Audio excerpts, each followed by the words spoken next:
Bienvenidos, queridos hermanos, a esta nueva lección de nuestro curso bíblico católico.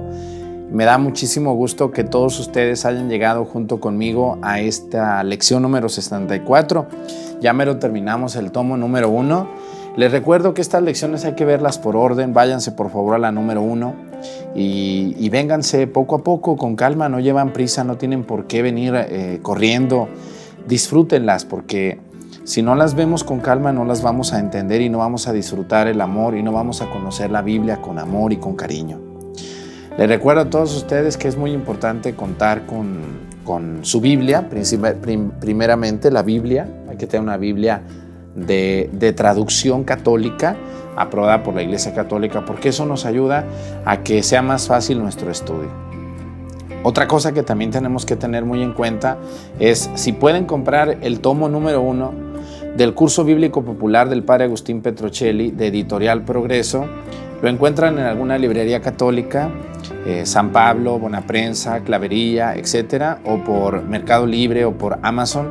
Lo pueden encontrar y adquirirlo para tenerlo en su casa y disfrutar todos juntos del curso bíblico popular. Bueno, pues este curso tiene la finalidad de ayudar principalmente a los laicos que están aquí conectados, que son ustedes, hijos de Dios, bautizados y bautizadas, que para que amen la Biblia, la conozcan, la entiendan y la disfruten como yo la disfruté cuando estudié esto en el seminario. Bueno, pues vamos a la lección 64. Nosotros estamos en la página 91 de nuestro curso bíblico popular.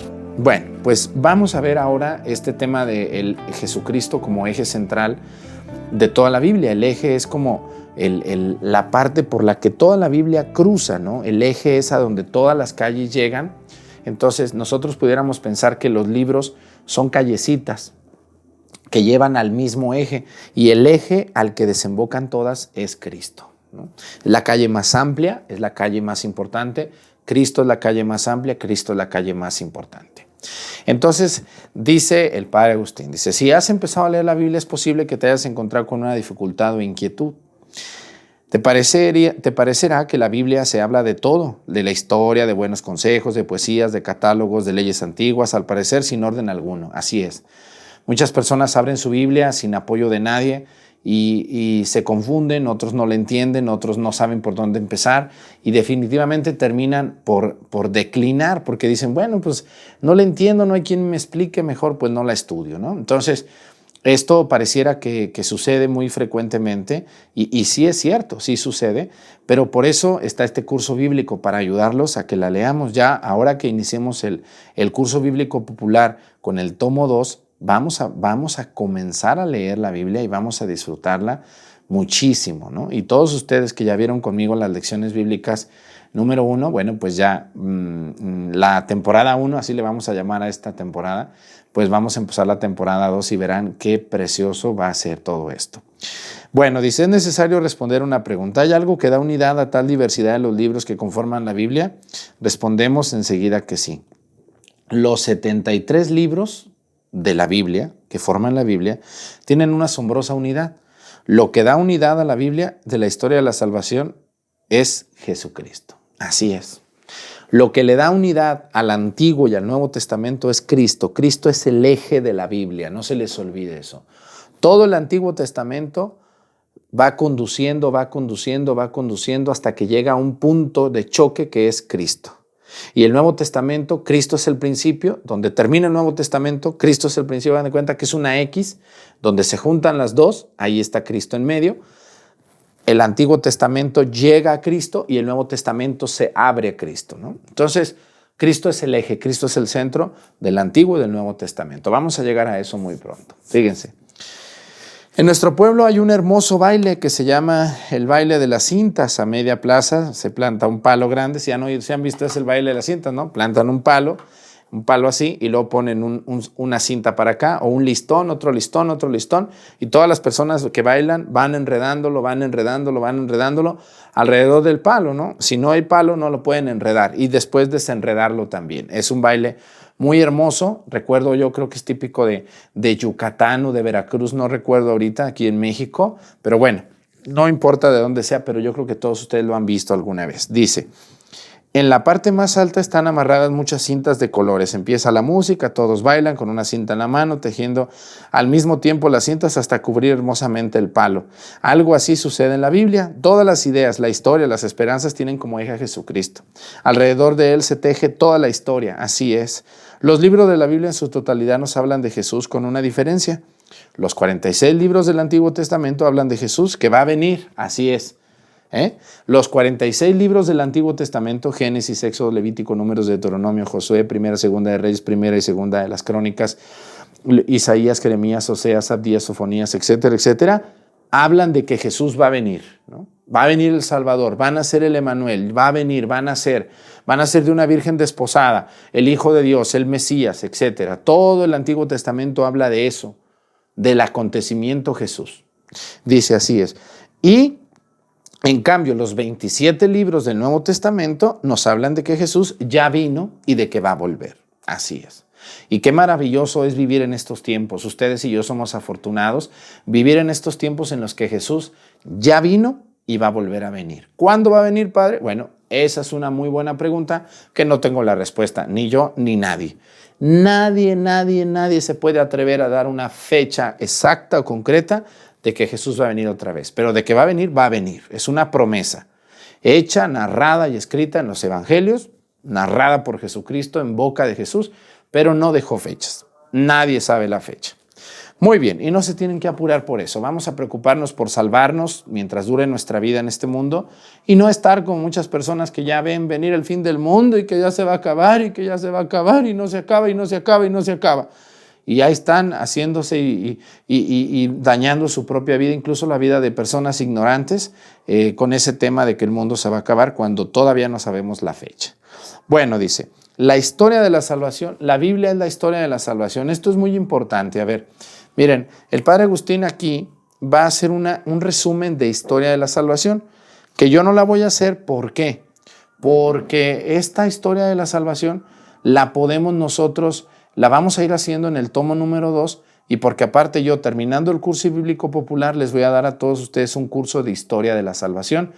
Toda la historia del pueblo de Israel, toda la historia del pueblo de la Iglesia Católica que nace en el año 33 en Galilea, cuando Jesús muere en la cruz y le encarga a Pedro su iglesia, toda esa es la historia de la salvación, ¿no? Desde Adán y Eva hasta nuestros días con el Papa Francisco. Todo esto es historia de la salvación.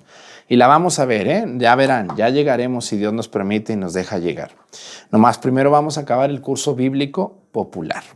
Bueno, lo que yo les quiero decir cuando nosotros hablamos de historia de la salvación es, historia de la salvación es aquella intervención de Dios en la historia del hombre, ¿no? El hombre comienza su existencia a partir de Dios, pero Dios no se despega. Dios no lo deja nomás a la deriva, no dice, bueno, pues ya lo creé, ya hay que se quede y que ellos se arreglen. No. Dios va interviniendo en la vida del pueblo de Dios. Pero Dios tiene una pedagogía para nosotros muy extraña, porque Dios interviene en la vida de un pueblo muy insignificante y muy pequeño, llamado el pueblo de Israel. Hoy hay un país que así se llama, pero en los tiempos de Jesús y en los tiempos de Moisés y en los tiempos de Abraham, en los tiempos de Jacob, de Isaac, de Isaías, Jeremías, Sofonías, Abdías, en los tiempos de David, ese era un pueblo llamado Israel, o los hebreos, o como ustedes le quieran decir. No era una nación como hoy las tenemos, ¿no? Nosotros hoy conocemos un país y decimos nación o pueblo, pero no, realmente mucho antes de las naciones los pueblos ya existían. De hecho, ahora hay varias naciones que están compuestas por varios pueblos, o hay naciones que son exactamente un pueblo. En el caso de Israel es un país muy antiguo, pero algo que a mí me sorprende y que no me deja de cautivar, el año pasado que pude ir a Tierra Santa, no me dejé de cautivar de ser un país tan pequeño, pero con una historia tan magnífica, tan maravillosa, tan conocida. ¿Por qué? ¿Porque los israelitas sean importantes? No, por la intervención de Dios con ese pueblo. Fíjense, la pedagogía de Dios es formidable. O sea, Dios pudo haber escogido un país poderoso, o una nación poderosa, o un pueblo poderoso. Pudo haber escogido a los rusos, O pudo haber escogido a los egipcios con esa historia maravillosa que tienen los egipcios, o a los chinos con todas las dinastías, ¿no? O pudo haber escogido a los aztecas o a los incas en Perú, o a los aztecas aquí en México, o pudo haber escogido a los mongoles con ese imperio que tuvieron tan admirable, a los otomanos, pudo haber escogido a los romanos, y no.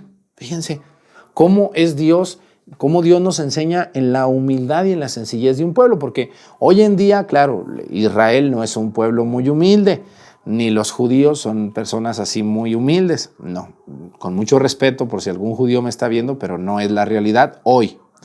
Pero en los tiempos en los que Dios interviene al pueblo de Israel, vamos a encontrarnos con que era un pueblo de pastores, era un pueblo nómada que vivía aquí, que vivía allá, era un pueblo que vivía en una pobreza total y era un pueblo que todo el tiempo va a estar dominado, fíjense nomás, pocas veces el pueblo de Israel va a ser plenamente libre, siempre va a estar dominado, siempre va a estar explotado, siempre va a estar en camino. Y entonces es sorprendente cómo Dios elige al pueblo de Israel, simplemente elige al pueblo de Israel para mostrar sus maravillas al mundo entero a partir de ese pueblo. O sea, Dios no quiere manifestarse a todo el mundo que existe, sino que elige a un pueblo como para una pedagogía y que a partir de ese pueblo todo el mundo conozca lo maravilloso que es el Dios de Israel, que es el Dios de todos nosotros. ¿Vale? Entonces, eso es la historia de la salvación. Cuando ustedes escuchen ese término, se refiere a la intervención de Dios en la vida del hombre a partir del pueblo de Israel y después a partir de la Iglesia Católica. Dice así, con ese nombre, historia de la salvación, fíjense lo que dice el Padre aquí en el libro, dice: entendemos la entrada de Dios en la historia de la humanidad y de nuestra vida. Así es lo que les digo. Dios interviene primero en la historia de Israel, ¿no? Ya después en la historia de la humanidad. Es Dios que viene para conducir a todo el hombre a su último fin, el objetivo de su naturaleza, que es, ahí va el objetivo de la naturaleza, es el reino de Dios. Así es, un hombre, una mujer que no vive para el reino de Dios, está equivocado de camino, está equivocado de camino. Dice, la enseñanza más importante, el mensaje que el Señor da a cada página es que Dios interviene con su poder en la historia del hombre. E interviene siguiendo un plan, un proyecto determinado, desde la creación hasta el fin de los tiempos. Dios tiene un proyecto muy concreto, o sea, elige hombres muy concretos. En el Antiguo Testamento ustedes y yo vemos cómo Dios elige a Moisés, elige a Abraham, elige también a Lot, elige a Noé para el arca, elige a Isaías, elige a Jeremías, elige al rey David, elige a Salomón, elige al rey Saúl, elige a Juan Bautista, elige a muchos hombres concretos para realizar el plan de salvación de Dios. Y Dios tiene una pedagogía fabulosa que todo hombre de buena voluntad que quiera conocer a Dios la puede comprender y entender. Así que, qué preciosa es la pedagogía de Dios. Vamos a seguir avanzando en este tema de la historia humana e historia de salvación sagrada. Dice, la acción salvadora de Dios para todos los hombres inicia históricamente con una pequeña familia. Abraham, ¿se acuerdan? Claro, Dios creó a Adán y a Eva, luego creó a sus hijos, luego también va a aparecer Lot, va a aparecer muchos hombres ahí, pero algo muy interesante es que aunque había hombres en la tierra, Dios elige a un hombre concreto, porque mucha gente me dice, oiga, pero si nomás existió Adán y Eva, los hijos de Adán y Eva, ¿con quién se casaron? ¿Con sus hermanas o con quién? No, es que Dios creó la humanidad. Pero la Biblia nos habla de un hombre concreto para hacernos ver la intervención de Dios de una manera muy significativa. Esta es la pedagogía de Dios, que nosotros no entendemos porque todo lo queremos científicamente, todo lo queremos numéricamente, todo geográficamente. No, así no trabaja Dios. Dios interviene en la historia de la humanidad, pero en hombres concretos. O sea, Dios no se pone a arrojar panes del cielo así a todo el pueblo. No. Dios elige a un hombre o a una mujer y a partir de ahí extiende Dios su bondad a toda la humanidad. En este caso concreto, después de la creación de Adán y Eva y de lo que pasa con sus hijos, que vamos a leer nosotros más adelante en el libro del Génesis, pues Dios después vuelve a confiar en el hombre y dice, voy a buscar un hombre de buena voluntad, un hombre de mucha fe, y entonces encuentra a un hombre que todos conocemos o que hemos oído alguna vez, que se llama Abraham. ¿Se acuerdan ustedes de ese hombre? Yo creo que sí. Dice, Dios elige una pequeña familia, Abraham, y luego se desarrolla en la historia de un pueblo de los más vilipendiando dentro de la historia humana, el pueblo de Israel. Fíjense, qué precioso habla aquí el Padre. Este pequeño pueblo fue el escenario de las acciones maravillosas de la salvación. Es lo que más me sorprende. No me puede responder nadie esta pregunta, ni yo tampoco me la puedo responder, y no me pregunten eso. ¿Por qué Dios eligió a Israel? ¿Por qué? ¿Por qué no eligió a todos los pueblos que ya les dije? No sabemos. Dios eligió a Israel, dice.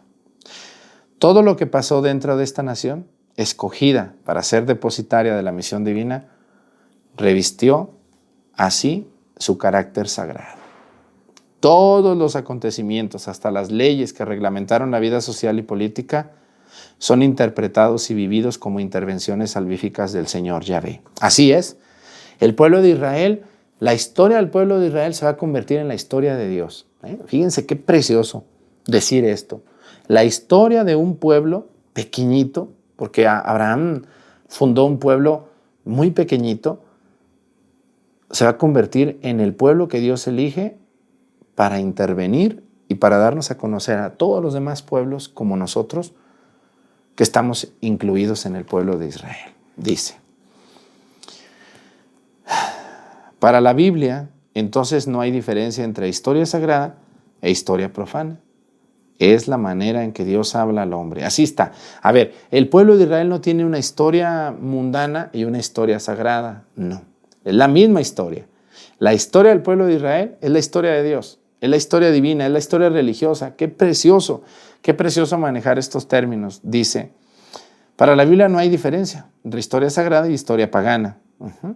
Es la manera en que Dios habla al hombre de todos los tiempos a través de los acontecimientos humanos, que para el creyente revisten la importancia de un mensaje salvífico. Así es, la historia de Israel es la intervención de Dios en la vida del hombre, de todos los hombres, de todos los pueblos, de todas las naciones, en todas las circunstancias como ustedes me están viendo, porque sé que estos cursos bíblicos los están viendo en muchas naciones distintas a México, que es mi pueblo, y se sienten igual. ¿Por qué? Porque somos hijos de un mismo Dios. Para Dios no hay diferencias. Dios escogió un pueblo, ¿sí? Pero lo escogió para darnos a conocer su pedagogía, no porque ese pueblo sea más que otro, no porque ese pueblo sea más significativo.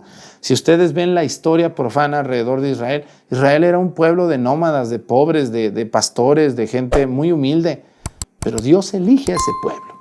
No elige a un pueblo poderoso, sino a un pueblo pobre, humilde, en medio del desierto.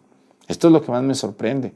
No eligió un pueblo abundante, rico, organizado, sino un pueblo muy desorganizado.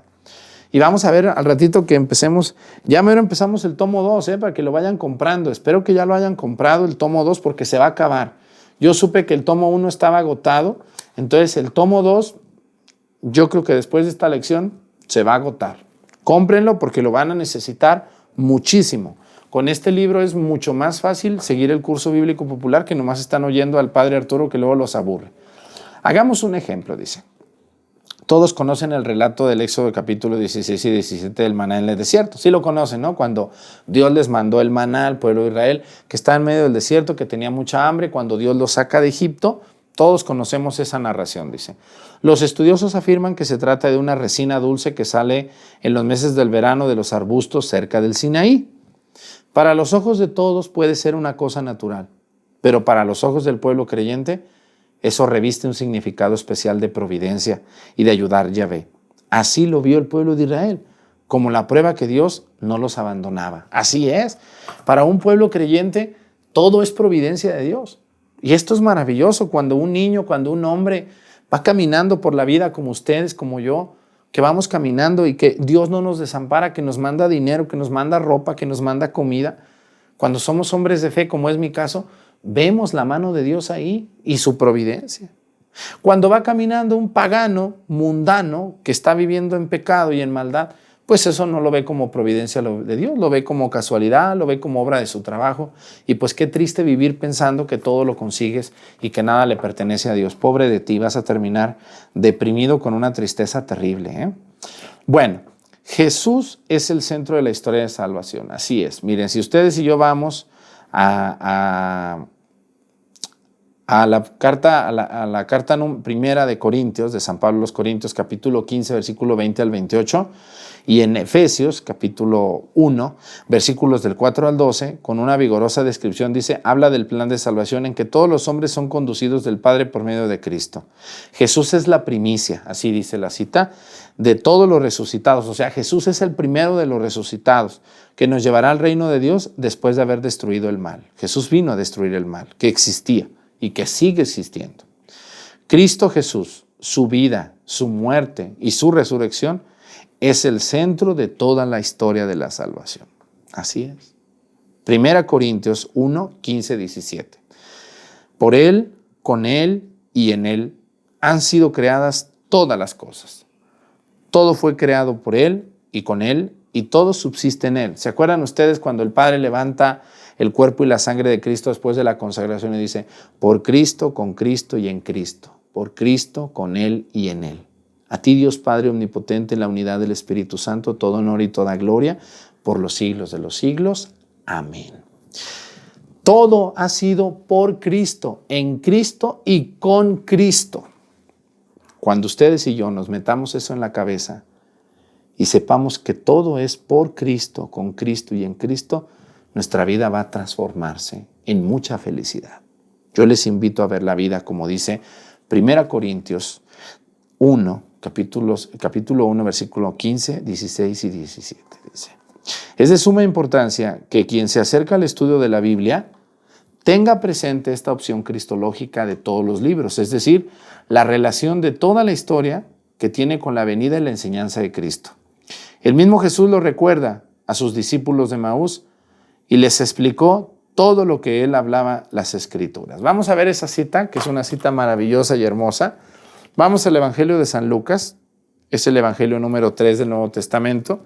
Ya todos ustedes lo saben manejar porque quien ha venido a ver las lecciones bíblicas hasta esta lección, obviamente ya tiene que saber manejar su Biblia. Si no la saben manejar, por favor, ni empiecen la temporada 2. Váyanse a la temporada 1, por favor. Lucas, capítulo 24, o sea, casi el último capítulo de San Lucas, versículos del 25 al 27, dice, entonces Él les dijo, qué poco entienden ustedes y qué lentos son sus corazones para creer todo lo que les anunciaron los profetas, como muchos que estoy viendo. Qué poco entienden ustedes y qué lentos los corazones, dice. ¿No tenía que ser así y que el Mesías padeciera para entrar en su gloria? Dice, y les interpretó lo que se decía de él en todas las Escrituras, comenzando por Moisés y siguiendo por los profetas. Palabra del Señor. Gloria a ti, Señor Jesús. Jesús mismo les explica las Escrituras. Hay un canto que dice, por la calzada de Maús, un peregrino iba conmigo. No le conocía al caminar, ¿no? ¿Se acuerdan? Dice que Jesús mismo les explicó todas las Escrituras, desde Moisés y los profetas, todas las citas del Antiguo Testamento que hablaban de él. Fíjense nomás, Jesús mismo explicando lo que nosotros vamos a estudiar, si Dios nos permite. Así que es bien importante que sepamos que vamos a terminar, hoy terminan las lecciones bíblicas temporada 1, vamos a empezar la temporada número 2. Y quiero platicar con ustedes esta parte de la historia de la salvación que sigue. Miren, si yo les sigo aquí, las etapas de la historia de la salvación, pues es muy amplia. Puedo darles hasta otras 50 lecciones bíblicas de historia de la salvación, pero ya que terminemos el curso bíblico, ¿qué les parece? Ahorita vamos de lleno al curso. La historia de la salvación, que es lo mismo, pero que no lo vamos a ver como historia, sino como curso bíblico, lo vamos a ver posterior al curso bíblico. Quiero mostrarles este cuadro a ver si lo podemos ver, por favor. Si ustedes están viendo la televisión ahí arriba, van a ver que en el centro dice Dios, comunidad de amor. Y luego, si están viendo de frente a la izquierda o a la derecha, sea el caso de ustedes, está una flecha, dice creación y pecado. Ahí está Adán y Eva. ¿Sí? No creo que necesiten mucha explicación. Vamos a ir viendo todo eso con calma después. Y luego viene Abraham, más o menos 1800 años antes de Cristo, aproximadamente. Hay que recordar que estas fechas son muy cambiantes, son muy variables, no podemos dar un día concreto exacto porque no había registro civil, no había crónicas en esos tiempos. Entonces, hay que darle poquito chance a la historia tan antigua de que no podemos con carbono 14 ir a ver los restos de Abraham porque no sabemos exactamente dónde quedó Abraham. Entonces, tranquilos. No hay que ser tan exigentes porque hay gente que a mí me escribe que quieren hasta las medidas de Abraham, cuánto medía, dónde vivía, cómo se llamaban sus papás. Ay, señora, si a veces usted no sabe ni cómo se llaman sus abuelos porque se perdieron las actas y usted quiere todo saber, no. Pues, lo importante no era cómo se llamaban los abuelitos de Abraham, sino lo que Dios hace con Abraham, que sí lo sabemos. Dios lo elige del pueblo de Ur, de los caldeos, y lo trae y le regala la tierra que emana leche y miel y todo esto que vamos a ver en el Génesis. Ahí está Abraham, más o menos en el año 1800 antes de Cristo, o sea, casi 2000 años antes de que Cristo venga. Luego, 600 años después de Abraham, pues ahí está Isaac, Jacob, los hijos de Jacob, José el soñador, la dominación egipcia, cómo el pueblo de Israel es sometido, todos los años de esclavitud, y luego viene Moisés, ¿no?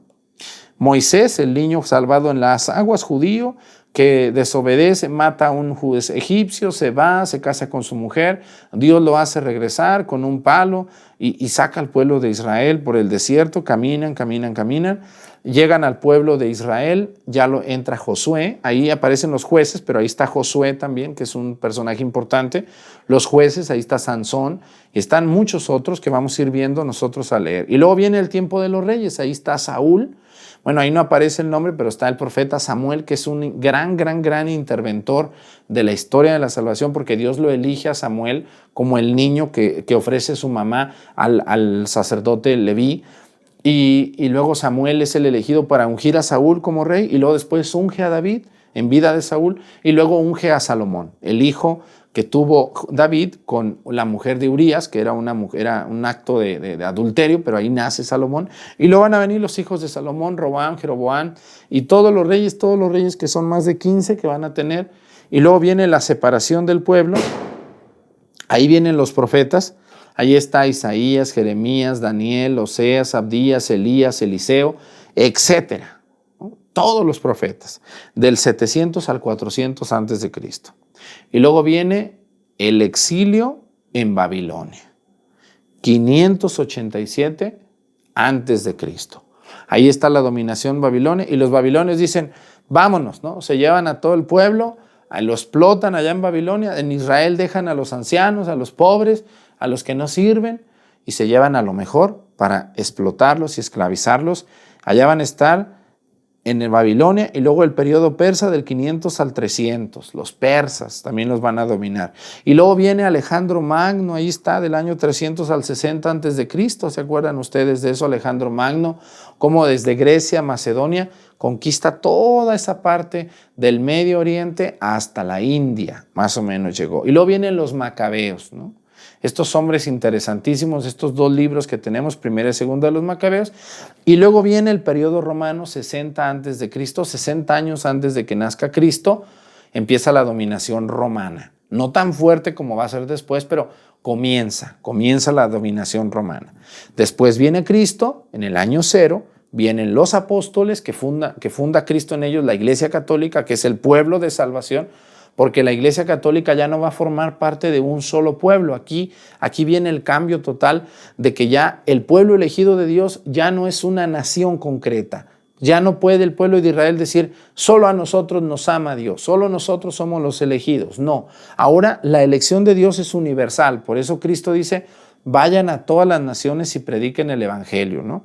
Viene la iglesia, pueblo real, sacerdocio profético, sacerdotal y profético, todos los que estamos bautizados, no solo los sacerdotes, no solo las consagradas, no solo los obispos, no solo los cardenales o el papa, sino usted, señora, que me está viendo y que está bautizada. Felicidades, porque usted forma parte del pueblo de Dios. ¿Por qué, Padre? Porque está bautizado. Porque está bautizado, Señor. Usted, aunque sea una persona muy humilde en su trabajo, en su estudio, pero usted forma parte del pueblo de Dios. Y no se tiene que sentir menos que nadie, ni tampoco más. ¿Vale? Yo como sacerdote soy como usted, soy un bautizado, que lo que a mí me hace hijo de Dios no es ser sacerdote, sino estar bautizado. El hecho de que yo sea parte del pueblo de Dios lo tengo por mi bautismo, no porque soy sacerdote. Eso es extra. Bueno, entonces ya viene la iglesia misionera que sale a predicar a todas las naciones como lo hizo Pablo, Pedro y los otros 11 apóstoles, y después va a venir toda la consolidación de lo que tenemos hoy como iglesia, y ahora estamos en una comunidad escatológica, escatología, que quiere decir la historia, las cosas del más allá. Estamos esperando la venida de Cristo, que venga a reinar cuando Él desee y cuando Dios tenga preparado la vuelta de Jesús para reinar sobre este mundo lleno de maldad, de ofensas contra Dios. Bueno, pues miren, quiero platicarles que este libro que tenemos aquí tiene unos apartaditos que habla de la historia de la salvación. Luego vamos a tener la Palestina en los tiempos de Jesús. Este mapa que tengo aquí es bien importante porque allá aparecen las ciudades que Jesús recorrió. Vamos a ver, todo esto nos va a servir para poder entender cuando lleguemos al tomo 3. El tomo 2 que sigue, nosotros vamos a ir viendo todo lo que es el Antiguo Testamento. Y ahí en el Antiguo Testamento vamos a ir viendo estos cuadros sinópticos que el padre Agustín muy bien tiene, de cómo Dios elige a Abraham, cómo Dios elige a Moisés, cómo Dios saca al pueblo de Israel, cómo los profetas, cómo los reyes, cómo la intervención, cómo Samaria, cómo se divide el pueblo, cómo las 12 tribus terminan y se comienza, ya el reino del norte es dominado y solo queda la tribu de Judá, que es la que está al sur. Entonces, todo eso lo vamos a ir viendo en las siguientes lecciones. Hermanos, felicidades todos los que llegaron a esta lección bíblica número 64. Es la última lección de la temporada 1. Hoy termina la temporada 1 o tomo 1 del curso bíblico, porque lo que sigue atrás son preguntas que sería muy bueno que las contestáramos, pero pues si nos vamos a ir, nos vamos a echar otras 30 lecciones. Entonces, yo voy a ir interviniendo. En el siguiente curso vamos a ir haciendo una evaluación. Terminando cada lección, vamos a hacer una intervención. Entonces, pues gracias a Dios, hemos terminado esta lección bíblica número 64 y también hemos terminado nuestra temporada 1. Muchas felicidades, hermanos. Todas estas lecciones de este tomo 1 son introductivas y de esa manera ustedes van a disfrutar mucho más la temporada 2 o el tomo 2 del curso bíblico, a la cual los invito totalmente. Y les pido, hermanos, que no pasen a la siguiente lección si no han visto todas las 64 lecciones. Todos los que ya la vieron, yo creo que están ansiosos porque empecemos a utilizar la Biblia más detenidamente. Y les presento, antes de comenzar la otra lección, este es el tomo 2, Curso Bíblico Popular, Padre Agustín Petrocelli, Editorial Progreso. Este libro más o menos les va a costar unos 250 pesos, más o menos, no recuerdo cuánto me costó. Y algo muy interesante, vamos a ver el Antiguo Testamento. Vamos a empezar por el Génesis, del capítulo 1 al capítulo 11, y vamos a ir leyendo el capítulo y estudiando. Así que no se pierdan la temporada 2, si Dios nos permite. Empezamos la temporada 2 con todas las ganas y con todas las fuerzas. Quiero que compren su curso bíblico popular número 2. Cómprenlo, por favor, porque si no, no me van a entender igual. Y si tienen su libro, vamos a disfrutarlo como no tienen idea. Cómprenlo. Vale la pena gastar dinero en estas cosas. Gastamos dinero en otras tonterías que ni nos sirven tanto, en revistas paganas de chismes y en un libro que nos va a servir como curso. Así que jovencitos que están viendo este curso, cómprenselo a su madre, por favor, háganle el regalo. Dile, mamá, te compré tus 3 tomos del curso bíblico popular que tú estás viendo con el padre Arturo, que yo también quiero verlo. Vamos a estudiarlo juntas o juntos. Les invito, hermanos, a que me acompañen en esta aventura del curso bíblico popular, temporada 2, tomo 2. Si pueden comprar el 3 de una vez, pues de una vez, pero por lo menos el 2, cómprenselo. Me dio mucho gusto haber estado con ustedes en estas lecciones bíblicas. Gracias por compartir, gracias por darle me gusta, gracias por verlas. Les agradezco mucho el favor de su atención por mi persona. Trato de poner mi mejor esfuerzo. Una disculpa por mis errores, a lo mejor porque los regaño, porque los agredo, porque no les gusta mi estilo. Una disculpa. Yo me esfuerzo lo más que puedo porque mi corazón late por la evangelización. Me encanta evangelizar, me encanta hablar de Dios y me encanta enseñarle a la gente lo que a mí otros me han enseñado. Quiero desgastar mi vida en la evangelización y transmitirla a ustedes que son mis hermanos. Soy exigente, sí, pero soy exigente primero conmigo. Les juro que yo soy muy exigente conmigo y también con ustedes. La gente floja, que quiere todo fácil, me da mucha escalofrío. No me cae bien esa gente. A mí me gusta la gente apasionada por las cosas de Dios, la gente que se entrega, que lucha, que busca, que se emociona como yo me emociono y que ama a Dios por sobre todas las cosas. Muchos de ustedes lo son. Los felicito. Abrácense de Dios y verán cómo la vida les sonríe. Que tengan un excelente día y muchas gracias por haber terminado la temporada 1. Muy pronto viene la temporada 2. Que el Señor Todopoderoso nos bendiga en el nombre del Padre y del Hijo y del Espíritu Santo. Amén. Muchas gracias. Hasta luego.